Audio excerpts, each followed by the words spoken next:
Hello students, আজকে আমি তোমাদের যেটা দেখাবো সেটা হচ্ছে এমএস ওয়ার্ডে আমরা কি করে উইদাউট মাউস মানে মাউস ছাড়া আমরা অনলি কিবোর্ড দিয়ে আমরা ওয়ার্ডে কাজ করব। এটা তোমাদেরকে আমি আজকে দেখাবো এবং এর সাথে তোমরা বেশ কটা মোটামুটি প্রায় 10টার মতন তোমরা কিন্তু এখানে শর্টকাট কি শিখে যাবে, জানতে পারবে। এগুলো তোমরা নোট করে রাখবে যে কোন শর্টকাট কিতে কি হচ্ছে এবং এখানে আমাদের শর্টকাট কি অ্যাপ্লাই করতে হবে, না হলে উইদাউট মাউস দিয়ে অনলি কিবোর্ড দিয়ে আমরা কিন্তু এখানে টাইপিং করতে পারবো না। আমাদের করতে হলে কিছু কি করতে হবে, আমাদের শর্টকাট কি অবশ্যই ইউজ করতে হবে। তাহলে চলো আমরা মেইন ভিডিওতে চলে যাচ্ছি। যদিও আমার এখানে ওয়ার্ডটা খোলা আছে কিন্তু আমি তোমাদের ওপেন করে দেখাচ্ছি। এটা আমি প্রথমে ফার্স্ট অফ অল আমি ক্লোজ করে দিচ্ছি এটাকে। এবার এই ওয়ার্ডটাকে যদি তখন ওপেন করব তখন কি হবে, window key plus alt plus control shift and W press করলে তোমাদের ওয়ার্ড ওপেন হয়ে যাবে। কি বললাম, window plus alt plus control plus shift and plus W. ঠিক আছে, এইবার আমি এখানে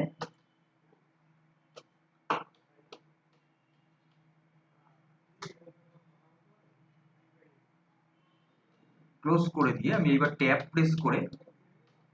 প্রেস করে আমি নিউ ব্ল্যাঙ্ক ডকুমেন্টকে এন্টার প্রেস করলাম। আমি কিন্তু মাউস ধরছি না, উইদাউট মাউস। তাহলে এবার আমি এখানে ধরো কিছু টাইপ করবো, ধরো আমি লিখছি যে আই ক্যান টু রাইট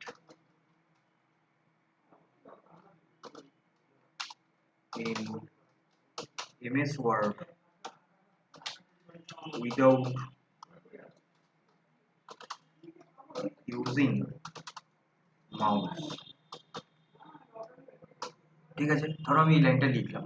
এবার এই লাইনটাকে আমি প্রথমত কি করব, কিছু করতে হলে ওয়ার্ডে আমাদের কি করতে হয়, সিলেক্ট করতে হয়, এটা আমরা জানি। তাহলে অবশ্যই আমার এই লাইনটাকেও সিলেক্ট করতে হবে। তাহলে সিলেক্ট করতে হলে কি করব, আমি সিলেক্ট করতে হলে তুমি শিফটটাকে প্রেস করবে। তোমার কার্সার যেখানে থাকবে, দেখো লাইনের এন্ড পজিশনে আছে। এইবার এটাকে যদি আমি শিফট মানে সিলেক্ট করতে হয় তাহলে কি করতে হবে, শিফটটা প্রেস করে হোম প্রেস করবে, তাহলে একসাথে হয়ে যাবে। যদি কার্সার লাইনের প্রথমে থাকে তাহলে শিফট প্রেস করে এন্ড প্রেস করবে, তাহলে হয়ে যাবে।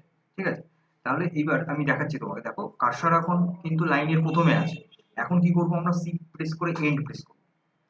তারপরে যদি আমি এখানে মাউস কার্সার এখন সরি মানে কার্সার এখন কি আছে, লাইনের এন্ডে আছে, তাহলে আমি কি করবো, শিফট প্রেস করে হোম করবো। তাহলে এইভাবে সিলেকশনটা হয়ে গেল।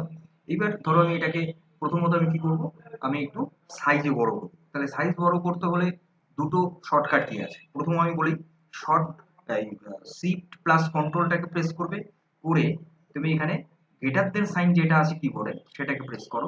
দেখো আস্তে আস্তে বড় হতে থাকে।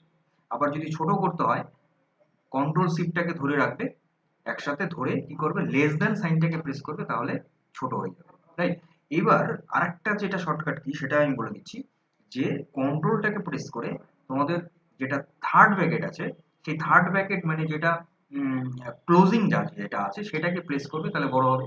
আর যেটা ওপেনিং আছে সেটা প্রেস করবে, সেটা কি হবে, ছোট হবে। ঠিক আছে, তাহলে এইভাবে আমি সাইজ বড় এবং ছোট করতে পারছি। তাহলে অলরেডি তোমরা কটা শর্টকাট কি জানতে পারলে। প্রথম হচ্ছে ওয়ার্ড আমি কি করে ডাইরেক্টলি ওপেন করব, অবশ্যই উইদাউট মাউস। কি করে করছি সেটা তোমাদের বললাম। নেক্সট আমি বললাম যে শিফট মানে কি করে সিলেকশন করবে কোনো সেন্টেন্সকে, সেটাও তোমাদের শর্টকাট কি বললাম। তাহলে অলরেডি দুটো হয়ে গেল। তিনটে আমি যেটা বললাম যে কি করে আমি মানে লাইনকে মানে সাইজকে, ফন্ট সাইজকে আমরা কি করে ইনক্রিজ করব এবং ফন্ট সাইজকে কি করে ডিক্রিজ করব, এটাও তোমাদেরকে আমি বললাম। তাহলে এটা গেল। এরপরে আমি চলে যাচ্ছি যে ধরো আমি এটাকে আরেকটু বড় করে দিচ্ছি। এবার এইবার এখানে ধরো আমি এবার ফন্টটাকে চেঞ্জ করবো, মানে ফন্টের যে লেখাটা যেটা আমরা ওখান থেকে করি মাউস কার্সার দিয়ে ফন্টে গিয়ে, আমরা তো মাউস ধরবো না। তাহলে আমি কি করে ফন্টটাকে করবো, তাহলে তোমাদেরকে আনতে হবে সেই কন্ট্রোল শিফট এফ। তাহলে প্রেস করলে কি হবে, এই যে ফন্টের ডায়লগ বক্সটা ওপেন হবে। রাইট, এইবার আমার উইন্ডোটাকে আমি সরাচ্ছি, এটার জন্য আমি মাউস ইউজ করতে পারি। ঠিক আছে, অ্যাকচুয়ালি এটা আমার কন্টেন্টের বাইরে, তার জন্য আমি এখানে মাউস ইউজ করছি। তো দেখো এখানে আমাকে না সরালে তোমরা দেখতে পেতে না। তাহলে এবার ফন্টের যে ডায়লগ বক্সটা এখানে আসলো, এবার এই ফন্টের ডায়লগ বক্সে থেকে আমি এবার ফন্টটাকে সেট করে দিতে পারি। ঠিক আছে, দেখো ট্যাব প্রেস করবে তাহলে অটোমেটিক্যালি সব জায়গাতে তুমি মুভ করতে পারবে। দেখো ট্যাব প্রেস করবে, তোমরা দেখতে পাচ্ছ ট্যাব প্রেস করবে তাহলেই চলে যাবে। এই যে ফন্টটা আসলো, এখান থেকে আমি কোন ফন্টটাকে নেবো, ধরো আমি এটা নিচ্ছি, তারপরে ওকে করে দেবো, এন্টার করে দেবো, রাইট। তাহলে এইভাবে আমি ফন্ট করবো এবং ফন্টের কালার যাবতীয় তুমি ফন্টের ডায়লগ বক্স থেকে করতে পারছো ট্যাব প্রেস করে করে। তাহলে এটা তোমাদের দেখে নিলে। এবার ফন্টের সাইজটাকে অলরেডি আমার দেখানো হয়ে গেছে।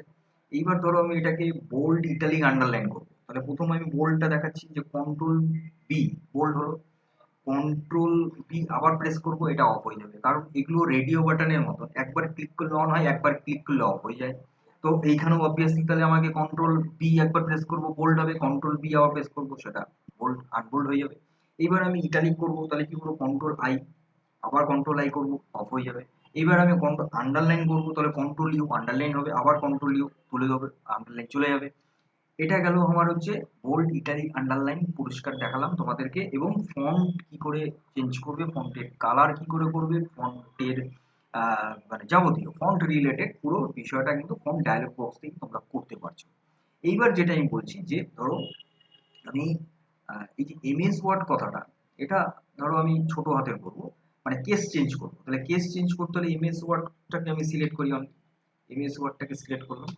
সিলেক্ট করে কি করে সিলেক্ট করলাম, শিফটটাকে ধরবে, আমি কি বললাম শিফটটাকে ধরবে, যেই জায়গাটাতে আমি মাউস মানে বারবার মাউস আসছে, মানে কার্সারটা আমি কিন্তু নিয়ে আসলাম এখানে, যে জায়গাটাতে আমি শিফট মানে সিলেক্ট করব, আনার পরে কি করব, শিফটটাকে প্রেস করে যে যে পোর্শনটাতে তুমি আছো তার উল্টা দিকে যাবে। তাহলে এখন আমার আছি এন্ডে, তাহলে আমি যাব ফার্স্টের দিকে, তাহলে অবভিয়াসলি আমার লেফট অ্যারোটাকে প্রেস করতে হবে, লেফট অ্যারোটা প্রেস করলাম, এমএস ওয়ার্ড কথাটা সিলেক্ট হয়ে গেল। এবার এটাকে আমি যদি কি করি, কেস চেঞ্জ করি, তাহলে কি করে কেস চেঞ্জ করব, দেখো কেস চেঞ্জ করতে হলে আমি করব কি, shift plus F3, shift plus F3, এখানে তিনটে কেস হবে। একটা হবে হচ্ছে তোমার নর্মাল, মানে পুরো সব ছোট হাতের হয়ে যাবে, দেখো সব ছোট হাতের হয়ে গেছে। আবার যখন আমি শিফট থেকে শিফট প্রেস করে F3 দেবো, তখন হয়ে যাবে সেন্টেন্স কেস, সেন্টেন্স কেসে কি হয়, প্রথম অক্ষরটা বড় হতে হবে। আবার আমি শিফট ধরে F3 দেবো, পুরোটা বড় হতে হবে। তাহলে তিনটে কেস কিন্তু এখানে হচ্ছে। তাহলে শিফটটা প্রেস করে F3 প্রেস করবে, তাহলে কেস চেঞ্জ হবে, যেটা তোমাদের ফন্টের আন্ডারে আছে, রাইট। তাহলে আমার এখানে কিন্তু ফন্টের আন্ডারে যাবতীয় যেটা যতটুকু আমাদের লাগে, নেসেসারি যেটুকুনো আমাদের লিখতে গেলে আমি কিন্তু পুরোটাই তোমাকে দেখালাম। এরপরে নেক্সটে আমি চলে যাব, ধরো আমি এটাকে আমি একটা প্যারাগ্রাফ করবো, তাহলে প্যারাগ্রাফ করতে হলে আমাকে কি করতে হবে, এই লাইনটাকে আমাকে সিলেক্ট করতে হবে। আমি এন্ডি জাস্ট গেলাম, শিফটটা ধরে অঙ্ক করলাম, আমি কন্ট্রোল সি, কপি হলো, কন্ট্রোল সি তে কপি, আমি ঠিক যে সেন্টেন্সটা যেখানে ফুল স্টপ আছে তারপরেই কার্সারটাকে রেখে আমি একটা স্পেস দিয়ে আমি ওখানে কন্ট্রোল ভি মানে পেস্ট করে দেবো। আবার আমি লাস্টে যাব, আবার কন্ট্রোল ভি করে দেবো। কেন আমি লাস্টে যাচ্ছি, যেখানে ফুল স্টপ সেখানেই কেন যাচ্ছি, মাউস কার্সারটা আমি কেন রাখছি, কারণ প্যারাগ্রাফ মানে হচ্ছে উইদাউট ব্রেক, মানে যেখানে কোনো এন্টার কি প্রেস হবে না।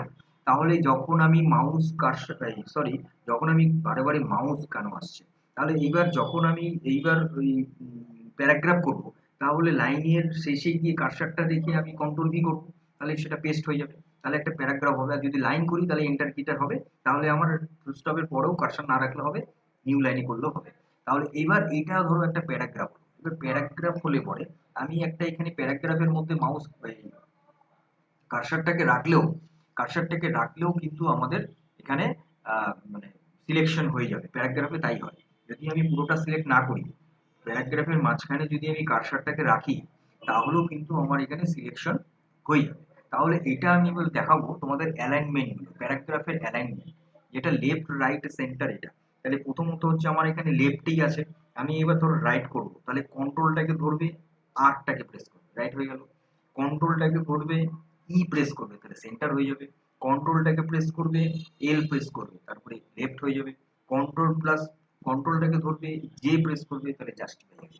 তাহলে একটা প্যারাগ্রাফের অ্যালাইনমেন্ট আমরা করতে পারি কন্ট্রোল প্রেস করে, একবার লেফট মানে এল, একবার রাইট মানে আর, একবার সেন্টার মানে ই, একবার জাস্টিফাই মানে জে, ঠিক। তাহলে আমার এখানে অ্যালাইনমেন্ট গুলো হয়ে গেল। এইবার আমি ধরো আমি এখানে কি করবো, এখানে আমি তোমাদের লিস্টিংটা দেখাবো। এবার আমি এটাকে প্যারাগ্রাফটাকে আমি কি করে দিচ্ছি, লাইন করে দিচ্ছি। প্যারাগ্রাফটাকে আমি লাইন করে দিচ্ছি। তাহলে কি হচ্ছে, প্রতিটা স্টেপের পরে আমি এন্টার দিয়ে দিলাম। এবার ধরো আমি এটাকে কন্ট্রোল এ দিয়ে সিলেক্ট করে দিলাম পুরোটাকে। সিলেক্ট করে আমি লিস্টিং দেখাবো। তো লিস্টিং দেখাতে লিখতে হলে কি করতে হবে, কন্ট্রোল শিফট এল, কন্ট্রোল শিফট এল, তাহলে দেখো লিস্টিং হয়ে যাবে। এটা কিন্তু বুলেটিং হয়। এবার যদি নাম্বার তোমরা দিতে চাও তাহলে বুলেটিং পরিবর্তে 1 লিখবে, তাহলে কন্টিনিউয়াসলি 1 2 3 4 আসবে। নাম্বারের জন্য কিন্তু কোনো আলাদা কিন্তু শর্টকাট কি এখানে নাই।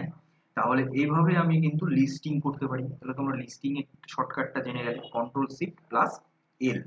তাহলে এটা গেল। এরপরে আমি যেটা দেখাবো সেটা হচ্ছে লিস্টিং হলো, জাস্টিফিকেশন মানে অ্যালাইনমেন্টটা হয়ে গেল। হ্যাঁ, এইবার হচ্ছে আমি প্যারাগ্রাফে চলে যাচ্ছি। এবার আমি আনডুতে যাবো, আমি প্যারাগ্রাফে যাবো। মানে প্যারাগ্রাফে আমি আরেকটা জিনিস এখানে দেখাবো। এই হচ্ছে প্যারাগ্রাফ। এবার এই প্যারাগ্রাফের যে লাইনগুলোর গ্যাপিং করবো, তাহলে লাইনের গ্যাপিং কি করে হবে, আমি কন্ট্রোল প্লাস 1 প্রেস করলে 1 পয়েন্ট হবে, কন্ট্রোল প্লাস 2 প্রেস করলে দেখো গ্যাপিং হয়ে গেল। কন্ট্রোল প্লাস 5 করবো তো গ্যাপিং হয়ে যাবে। কন্ট্রোল প্লাস ও করবো যখন, সরি, কন্ট্রোল প্লাস ও মানে 0 যখন করব তখন কি হবে না, ওই প্রিভিয়াস যে গ্যাপিংটা সেটা ডিলিট হয় বা সেটা এক্সট্রা মানে চলে আসবে। তাহলে মানে যেটা আমাদের প্যারাগ্রাফের বিফোর প্যারাগ্রাফ বা এন্ড প্যারাগ্রাফের যে স্পেসটা থাকে সেটা রিমুভ করতে হলে আমাদের কি করতে হবে, কন্ট্রোল প্লাস 0 প্রেস করতে হবে। তাহলে এভাবে আমি কিন্তু লাইনের স্পেসগুলোকে করতে পারি। তাহলে এটা গেল আমার হচ্ছে লাইনের স্পেস দেওয়া। তাহলে মোটামুটি আমার কিন্তু দেখো এখানে মানে ওয়ার্ডে যতটুকু আমাদের মিনিমাম মানে জানলেই আমাদের কিন্তু ওয়ার্ডে আমরা ইজিলি টাইপিং করতে পারবো, সেটুকুনো কিন্তু অলরেডি আমার বলা হলো। হ্যাঁ, ইন্ডেনশন এবার একটা আছে, ইন্ডেনশন। ইন্ডেনশন মানে হচ্ছে যে প্যারাগ্রাফকে আমি লেফট সাইড থেকে রাইট সাইড আর রাইট সাইড থেকে লেফট সাইডে গ্যাপিং দেবো, ইন্ডেন্ট করবো, মানে গ্যাপ দেবো।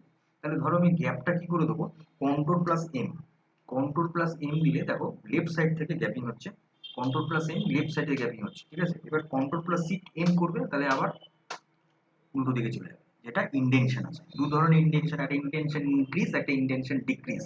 যদি ইনক্রিজ করতে হয় কন্ট্রোল প্লাস এম বাই, আর যদি ডিক্রিজ করতে হয় control plus shift plus M.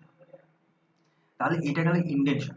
তাহলে এইবার যদি আমাদের ফাইন্ড বা রিপ্লেস করতে হয় তাহলে কন্ট্রোল প্লাস এফ এ ফাইন্ড হয়, ঠিক আছে। আর কন্ট্রোল প্লাস এইচ এ আমাদের কি হবে, কন্ট্রোল প্লাস এইচ এ আমাদের হয়ে যাবে রিপ্লেস।